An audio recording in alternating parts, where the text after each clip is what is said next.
Good evening, and welcome again to Public Perspective. I'm your host, Kevin McDermott, and tonight we'll be talking about everyone's favorite, or sometimes least favorite subject, staying in shape. But our guest tonight is someone special who can tell us really how to keep our bodies fit and how to really think forward. So our guest tonight is Ingrid Marcum. Ingrid, I'm going to actually read off the list here because there are so many things to say about you. You are a World Cup bobsled champion, an alternate for Olympic bobsled. You were the national champion weightlifter in the 75 kilo class. Yes. And you were NCAA Division I all-conference gymnast. I was. So bobsled, weightlifting, gymnast. Do you play tennis, golf, basketball, do all that other stuff? Lots of other things, and I do some circus and throw some sticks and telephone poles and rocks and Highland games. And but I like to be active. I like to have fun. I think that's one of the most important things about trying to be fit is finding the things that you enjoy and pursuing them and staying active. I should say at this point that now that you've retired from all these competitive sports, you are a professional trainer with your own company, right? Yes, I am. BGB Fitness? Yep. I started, actually I got into fitness as a trainer back in '97, so it's been a long time at this point. Worked with lots of different people over the years, worked with athletes, worked with average people, worked with people with special needs. And it's been a very interesting journey, but it's something that, luckily I've fallen into something that I really enjoy as much as I've enjoyed competitive athletics. And so it's nice to be able to, work with people in something that you love. So what's the message that you give? Now, we all watch TV and watch the news, and we all know deep in our hearts that exercise is good for us. Right? And a lot of us just sort of think, yeah, I ought to. Yes. So how do you work with people? What's your message to them about getting in shape or getting in better shape or staying in shape, whatever it is they come to you for? How do you work with them with that motivation and that thought process? It's always individual because everybody operates differently. Some people need the accountability. Sometimes people just need different ideas. But we work with people in trying to help them understand that there's real life. And so many people think that if they want to do fitness that they have to work an hour a day, 5 days a week in order to make it work. And they might, January 1 start that out and 3 weeks later realize, oh, this isn't going to work for me. I can't do this. And that's because it's not realistic for most people to follow that schedule. And while that would be a great way to get fit, you have to realize, you work full time, you have kids, you have other activities, you have other responsibilities, and a lot of times that doesn't work. So what we have to do then is work together to find out what does work in your schedule. So maybe for some of my clients, we give them a 5 or 10 minute routine that they start doing every day. Everybody can do 5 or 10 minutes. Yep. So we start with that, and then maybe they come see us once or twice a week. We do half-hour sessions with a lot of people, especially people who are busy. So they get in, they get out, they're done, they can get on with their day. And then getting in the rest of the stuff during the week, you'd be surprised actually how much progress you can make, even with that little amount of time. What does 5 or 10 minutes a day do for you? I mean, You'd be really surprised at how hard you can work in 5 or 10 minutes a day. Doing what? Usually doing some sort of circuit, and depending on the ability of the person that we're working with at the time. But, for some people it can be a really high intensity circuit where they're doing, 5 exercises 3 times through, because they might take 30 seconds a piece. And, all of a sudden you've gotten in 3 sets of 5 exercises. And, that pretty much works the whole body. And if you do that spliced with some sort of exercise that gets your heart rate up, then you're hitting a lot of different aspects of fitness. The other things we hit at home, fitness is not just about fat loss. For a lot of people, it's about just being healthier and moving better, especially as we get older. I'm familiar with that getting older issue. Yes, yeah. I know. I am too, believe it or not. No. You think you are. Yeah, well, after 37 years of athletics, you'd be surprised how old your body can feel. You've worked your body probably a lot harder than I've worked mine. But what's interesting is, I think for a lot of people, they become less active because they start hurting, oh, a shoulder hurts, oh, my knee hurts, and then they stop doing the things that they love. And then we become more sedentary, and then because it hurts, you don't want to get out and try more things. Now, is that counterproductive? I mean, in my experience, if something hurts, you work with it and get it better, and then because as you say, if you stop, sometimes you stop forever. So is that good advice? I mean, if something hurts, I mean, obviously you don't want to keep doing whatever it is that's aggravating it. Right. Stopping activity doesn't sound like the right answer. It's not, but that's what most people do. You know, if they like to play basketball or they like to play tennis or they like to play golf and all of a sudden their back hurts when they do it, they don't know what else to do. You know, and maybe they try to work around it, but most people don't know how to work around that, and a lot of people just attribute that to, well, I'm getting older, my knees are always going to hurt, I just can't do that anymore. And one of the big things that we focus on in the studio is helping people understand that one of the reasons that they start hurting is because maybe their joint is not working optimally, and if we can realign the joint, not with chiropractic or manual techniques, but by getting the muscles to be more balanced and to get you, you know, stability in your core, stability in your hips, getting your feet and ankles to work correctly, a lot of times some of those pains can go away, and then people want to be more active. And so let me ask you about, as we all know, fitness, there's several components, one of which is physical movement and training. Yes. But nutrition and diet is also a big part. Do you guys work with that at all, or do you have advice for people? We do. You know, we have to be very careful because we aren't officially dietitians, and I always make sure people know that. But there's a big difference between handing somebody a diet that's specific for them and helping them understand what truly are healthy foods and nutritious foods. And I think, you know, one of the biggest things I also try to reinforce for people is that there's also a difference between seemingly healthy and nutritious. You know, most people aren't getting vegetables in their day, you know, or if they are, they get 1 serving of vegetables at dinner. We should have 7 to 9 servings of vegetables every day. You can't eat that much. Well, you can if you do it right. You know, there's a lot of different ways you can sneak things into foods. You know, I'll put you know, spinach or broccoli or something into a meatloaf or into my eggs or mixed into a shake, and you'd be surprised how much more you can actually get in your day and how much more satisfied you can be. And you know, a lot of times when we start craving these other things, it's because we're missing things in our diet, not only because those things taste good, because of course they do, but if you're really getting the things that your body needs, you'll find that a lot of those cravings go away, and you could have a bite of something sweet and say, okay, yeah, I'm good, I don't need any more than that. But when we find ourselves, you know, just eating and eating and eating, trying to satiate something, that means we're missing something else. And for a lot of people, if we start getting some of those nutritious foods in our everyday diets, then a lot of those other things sort of resolve themselves. You know, you may be aware of this, there was an interesting study done about nutritious foods and how people tend to buy less expensive foods, thinking, well, gee, it's cheaper, I get more. Right. But the nutritional content of the more expensive foods tends to offset. In fact, sometimes the kind of cost benefit is in fact in favor of the more expensive foods because you need less of it, you get more of the nutrients in the food, and so the actual cost per nutrient is lower in the more expensive foods. Yep. Is that something that you guys work with as well? A little bit. I think more than anything, when it comes to the foods that we're trying to get people to eat, that doesn't always come into play because I'd rather have people have a food that has 1 ingredient. You know, I mean, it's fresh vegetables, fresh fruits, you know, or frozen, but they're a whole food, you know, and it's not whole grain or anything. You know, we're trying to get away from all the processed foods. Right. I was just going to ask you, the whole is the opposite of whole is processed foods. Right. Yes. So highly processed cereals, things like that. Yes. Although you can still have a whole grain processed food as well, and that's another issue. You know, I get so many people that come to see me that say, oh, well, I'm eating whole wheat bread or whole wheat pasta. But, you know, there's a lot of other things that happen when you make those foods that, you know, there are things in there that our body doesn't process well.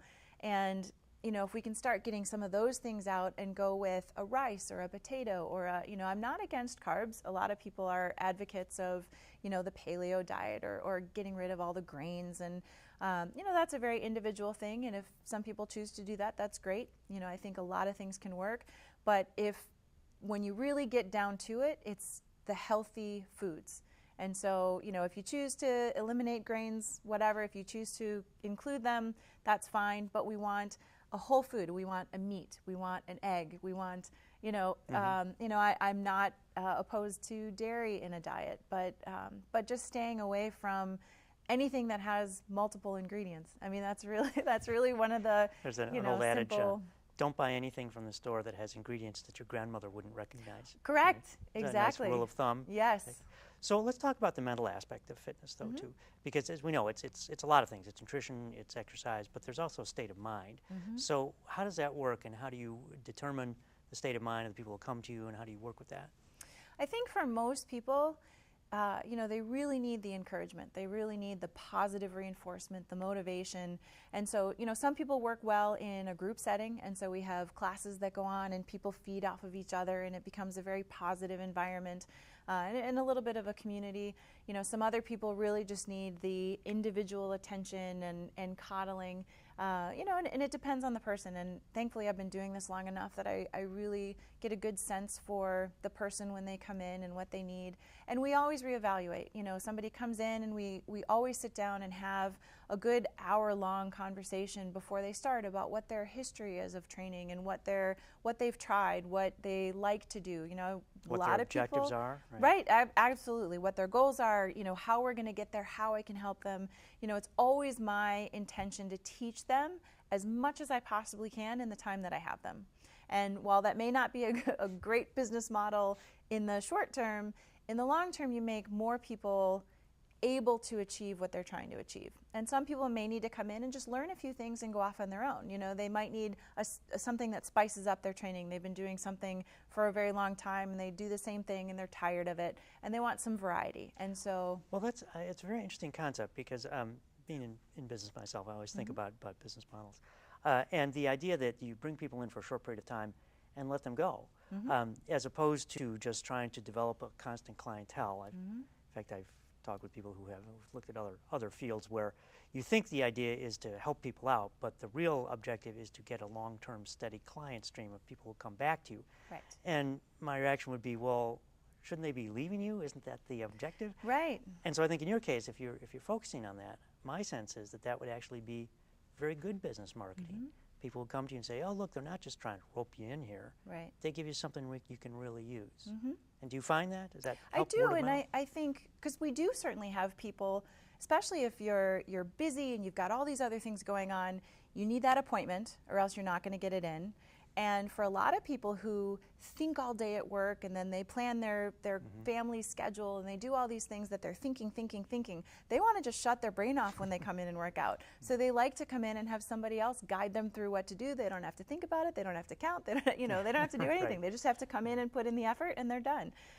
So it's sort of their checklist. They're like, okay, I'm great. So even though they would know what to do when they left, which is my intention, so I teach them as we go, and they always learn more. So then when they go on vacation, they're not lost. They're not going, oh my gosh, my trainer's not here, now what do I do?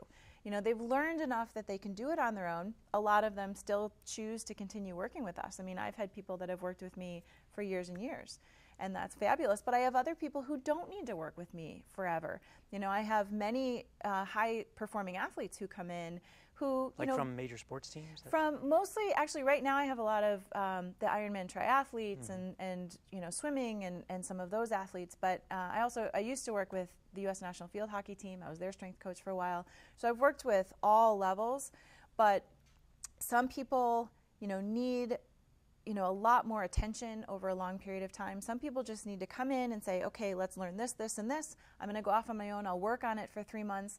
They come back because they did great and they saw these improvements, and they say, okay, now what's the next step?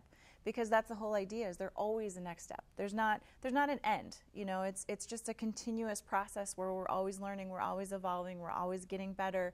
We're always improving, and that's the idea. So how did you come to this? I mean, it's clear from your athletic resume that you're very accomplished, but there's a difference between being an athlete and achieving those things yourself and becoming a trainer, because I would think that there's really a different understanding. It's like not every great player can be a coach, and some coaches weren't much of players, but they're very different skills. Yes. Right? So I would think even here, athletic skill is one thing, but being able to understand the physics and physiology of it and teach it and motivate it is something entirely different. So how did you get interested in it, and how did you make that transition?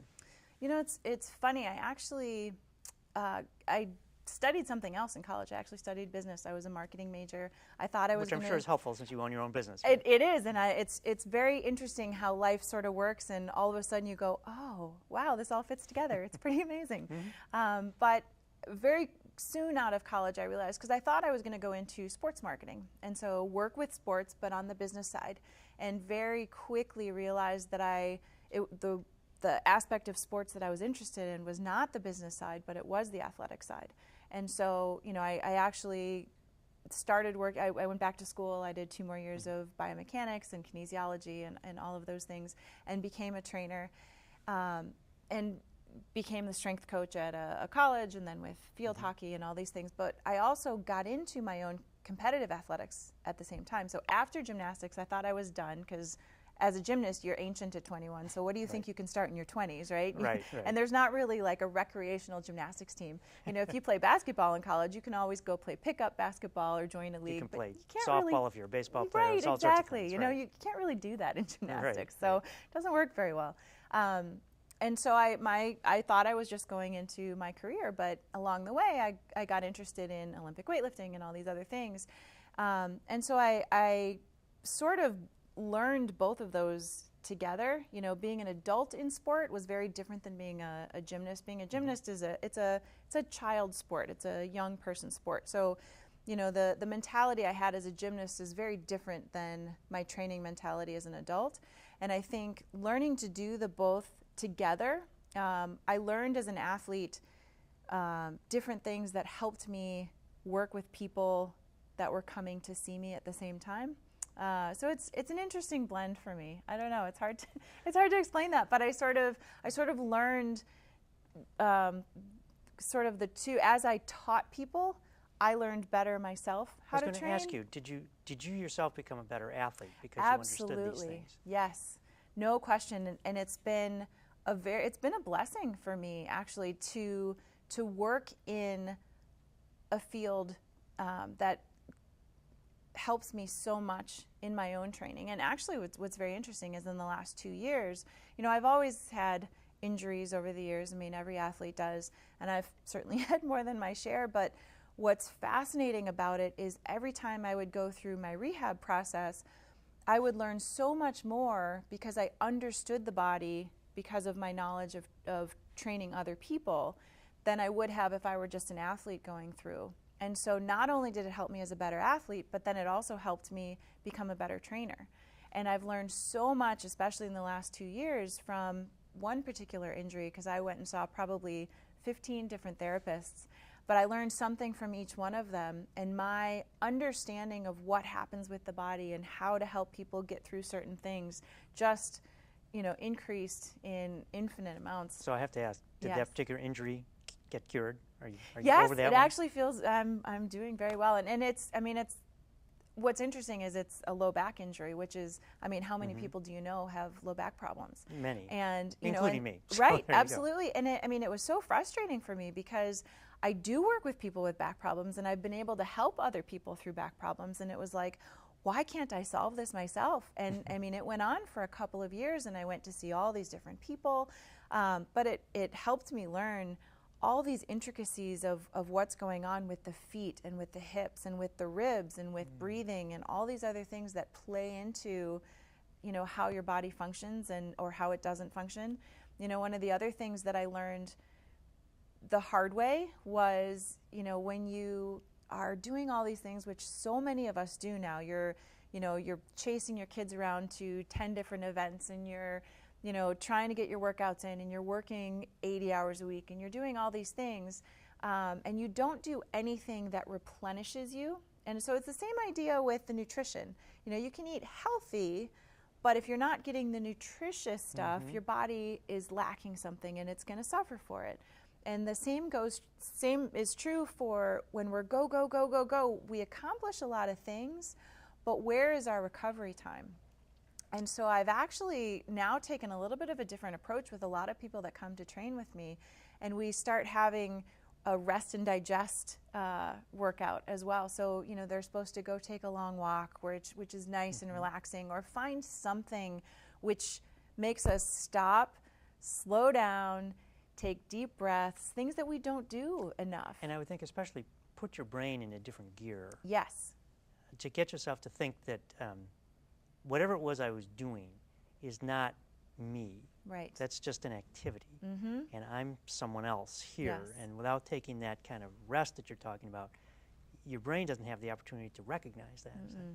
No, you're absolutely right. And it doesn't, you can't be at your best to do the other things you're trying to do unless at some point you become centered and take that recovery and do something that restores you, rejuvenates you. And that's not just, oh, I sat on the couch for 4 hours and watched TV.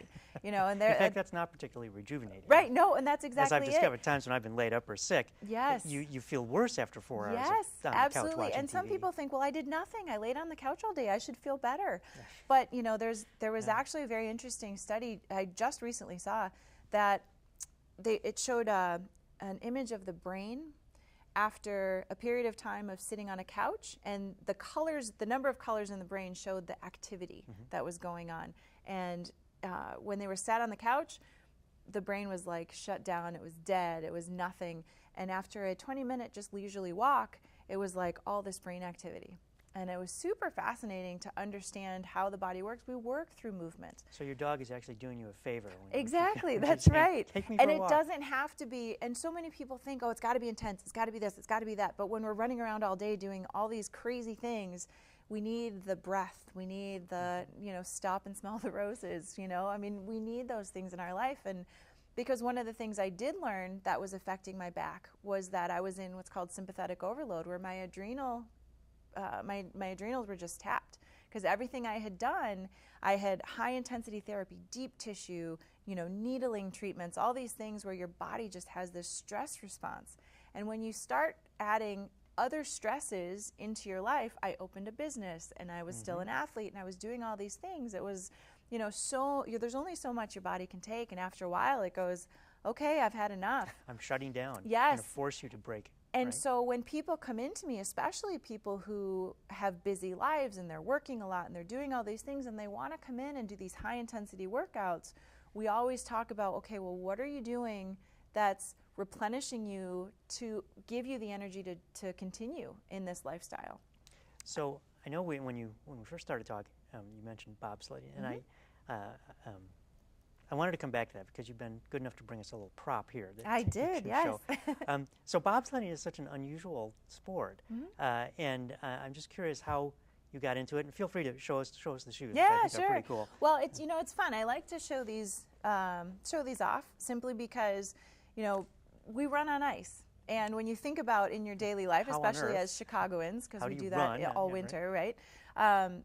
You know, you think, well, you know, you're just going to slip. How do you have traction? And so, you know, these are fun because they look like nothing else that you've ever seen before. But they sort of, you know, when you look at them from the top, they look like just a track spike. So this is what, you know, a track runner would wear. And so that's what the body of the shoe is built like. When you look at the bottom, on a track spike, you might have, you know, larger spikes and, you know, maybe 6 to 10 of them on the sole of the shoe. We have closer to about 500. And they look like little thumbtacks sticking out. So they're actually needles, super sharp. Yeah, they are. And, you know, when you get in the sled, we often will scrape our ankles or the person in front of you, and, you know, they're not very happy with you, but it happens a lot. But this is what allows us then to run on ice. And what's really neat about it, as long as you stay on the ball of your foot and not your heel, because obviously there's no spikes down here, but when you stay on the ball of your foot, you actually have better traction on ice than when we're just walking around in our daily life in regular shoes. That's not hard to believe. I Yeah, slip around right. on the ice all the time in Chicago in the Well, winter. but not even on ice, just on regular ground. Oh, just interesting. walking around in regular shoes on regular carpet or ground. Well, I could see it. That's gripping. That's really Yes. just digging in. So and when grabbing you hold. put this foot down, as long as it doesn't get coated in ice, which sometimes it does, and actually you'll see people sometimes when you watch the Olympics, you'll see somebody step and slip their foot, and a lot of times it's because the spike has gotten caked with ice, and then once it's covered in ice, you have no traction anymore. So that does happen. So what? You were in a 2-person bobsled, 4-person? The women only have 2-person right now. Okay. We're sort of lobbying to let them allow us Seems to arbitrary. I Why? know to have 4-person bobsled, but they up until now or actually not even now. As of yet, they have not brought in 4-person bobsled for the women. So we only have 2-person. And you were the back person, right? Yes. So you're the brake. Yep. What do they call it? Brakeman, brake person? Yeah, so either a brakeman or you can call us a push athlete. So, because most people, nobody knows how bobsled operates. They see it in the Olympics every 4 years, and that's about it, right? So, and you don't often get the opportunity to go see it in person because there's only 2 tracks in the U.S. and only a handful worldwide. Those sleds seem to be moving awfully fast. Is that really true? Yes, we do, and it's a lot louder than you realize too until you see it in person. But it's our sleds. They weigh about 400 pounds, and the whole track is. Every track is a little bit different, but they all have a downgrade of so much, and then they also have to have, an incline to slow it down. But I think on most tracks we go about 75 or 80, and on the fastest track in the world, which is the last Olympic track, so it's the one in Whistler, which was for the Vancouver Olympics, so it's a couple hours north of Whistler. But that was, I think the women were going about 90 miles an hour. That's really on that fast. Track. It's very fast. Yeah. And it's not a lot of time for the drivers because they navigate every curve. I mean, you can't see what's happening in the sled, but they're driving into, through, and out of every single curve. Like a car, they're looking for the line through the turn. They're trying to. Yes. And there is enough movement in the front blades to actually make them. There's a lot of movement in the front blades, and it's actually a finesse on most of the tracks. I mean, they'll get some curves where they get a little bit of a bigger, aggressive turn, but a lot of times it's just this tiny little movement, and you think they have to go from this all-out adrenaline push up at the top because the driver pushes just as hard as the brakeman does. And that's, I'm sure, a big part of it. You got to get that good running start, right? And so, and actually at this point, in previous years, maybe 10, 15 years ago, the start wasn't as competitive. And so if you were a great driver but you didn't have a good start, you could probably make the time up down the track. But now the athletes have gotten so powerful and so fast that the start is everything. And if you don't have a start, no matter how good of a driver you are, you're out. Catch up. Yep, exactly. And it's pushed some of the better drivers out of the sport because they just either they were small or they weren't strong enough or fast enough. So I mean, now you look at our drivers. I mean, we have very strong, powerful, fast women. Who can still drive, though. Who can still drive, exactly. And what's really neat, the drivers do, I mean, there's so much work that goes into bobsled that people have no idea. I mean, for our run is about a mile long, and it's about a minute, and on just about every track. And they're all a little bit different, but that's about how much it is. And, in a training day, we might get 2 or 3 runs, and that's it. That's it. And for that amount of time, we might spend 5 hours at the track.